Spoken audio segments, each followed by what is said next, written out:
ओम नमः शिवाय। आप सभी शिव भक्तों को महाशिवरात्रि की हार्दिक शुभकामनाएं। मेरे प्रिय भाइयों और बहनों, कल्पना कीजिए, चारों तरफ घना अंधेरा, आकाश में चंद्रमा आधा छिपा हुआ और अचानक एक दिव्य प्रकाश प्रकट होता है। वो कोई साधारण प्रकाश नहीं था और स्वयं महादेव का तेज था। नमस्कार भक्तों, आप सभी का स्वागत है हमारे पवित्र चैनल पर।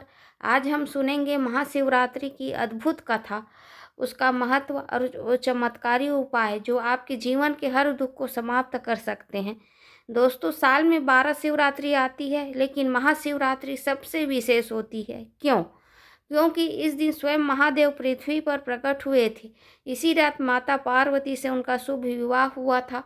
अगर आप चाहते हैं कि शनि दोष दूर हो, काल सर्प दोष समाप्त हो, विवाह में बाधा खत्म हो, धन और सुख की प्राप्ति हो, तो इस वीडियो को अंत तक जरूर देखें और कमेंट में जरूर लिखें ओम नमः शिवाय।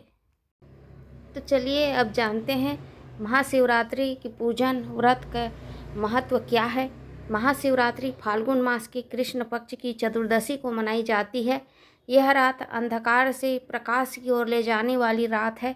शास्त्रों में कहा गया है, इस रात जो जागरण करता है, शिव नाम का जाप करता है, उसके जन्म जन्मांतर के पाप नष्ट हो जाते हैं।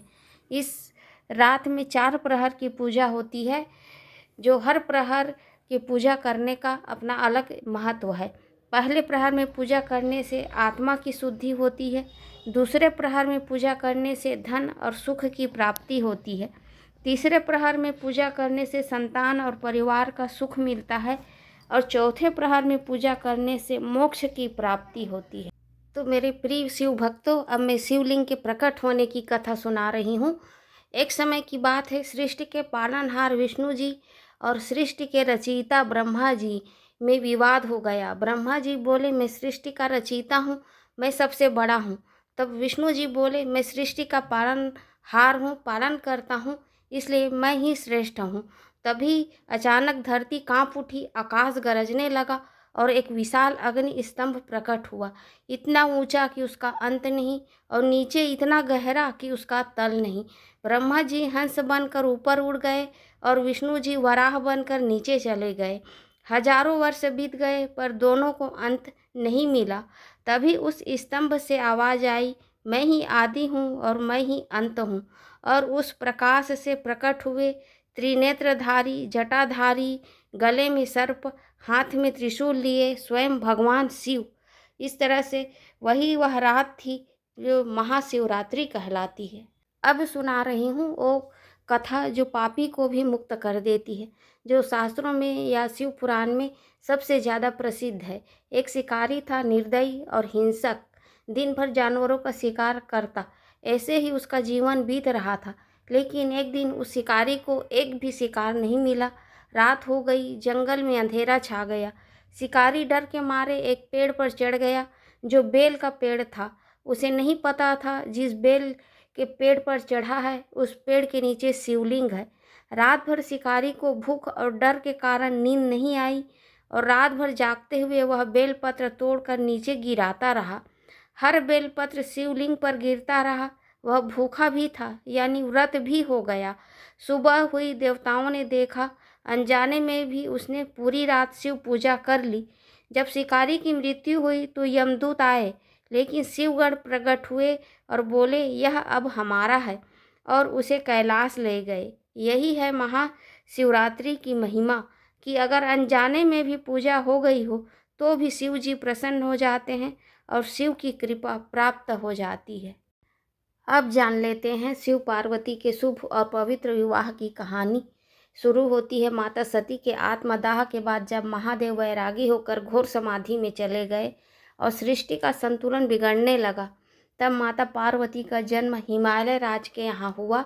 माता पार्वती एक राजकुमारी होकर भी कठोर तपस्या की। पार्वती ने कंदमूल खाए, फिर केवल पत्ते खाकर तपस्या की, जिस कारण उनका एक नाम अपर्णा भी है। और अंत में सिर्फ हवा पीकर हजारों वर्षों तक तपस्या की। तब उनकी तपस्या ने महादेव के वैराग्य को प्रेम में बदल दिया। महाशिवरात्रि वही दिन है जब शिवरात्रि शिव शक्ति का विवाह हुआ। शिव के बारात में देवता, गंधर्व, भूत, प्रेत, पिशाच और नंदी हर तरह के लोग शामिल हुए। इसका ये संदेश है कि महादेव सबको स्वीकार करते हैं, चाहे वह सुंदर हो या डरावना हो। महाशिवरात्रि का व्रत कर रहे हैं तो सुबह जल्दी उठें, शिवलिंग पर जल चढ़ाएं, फिर दूध, दही, शहद, गंगा जल से अभिषेक करें। 108 बार ओम नमः शिवाय का जाप अवश्य करें। अगर संभव हो तो शिवलिंग पर चारों प्रहर में बेलपत्र अवश्य चढ़ाएं, जो शिव जी को अत्यंत प्रिय है। अगर हो सके आपके आसपास कनेर का पुष्प, आँख का पुष्प, धतूरा का पुष्प, कमल पुष्प जो भी आपको मिल रहा हो उसे अवश्य चढ़ाएं। ये सब महादेव जी को, शिव जी को अत्यंत प्रिय हैं। अब जान लेते हैं महाशिवरात्रि पर किए जाने वाले उपायों की। अगर आपको धन संबंधी समस्या आ रही हो तो शिवलिंग पर गन्ने का रस चढ़ाएं, इससे धन संबंधी समस्या दूर होगी। शनि दोष है तो शिवलिंग पर काले तिल और सरसों का तेल चढ़ाएं, शनि दोष कम होगा। संतान सुख के लिए कच्चे दूध से अभिषेक करें शिवलिंग पर। और दोस्तों, फाल्गुन कृष्ण चतुर्दशी की पवित्र रात देवताओं की उपस्थिति में शिव और पार्वती का विवाह हुआ, इसलिए इस दिन व्रत रखने से विवाह संबंधी जो बाधाएं होती हैं वो दूर होती हैं।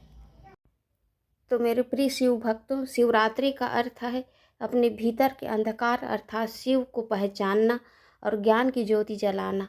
इस रात का जागरण का अर्थ केवल जागना नहीं बल्कि सचेत होना है।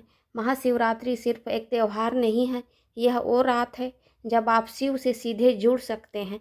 अगर आज आप सच्चे मन से ओम नमः शिवाय बोलेंगे तो महादेव आपकी अवश्य सुनेंगे।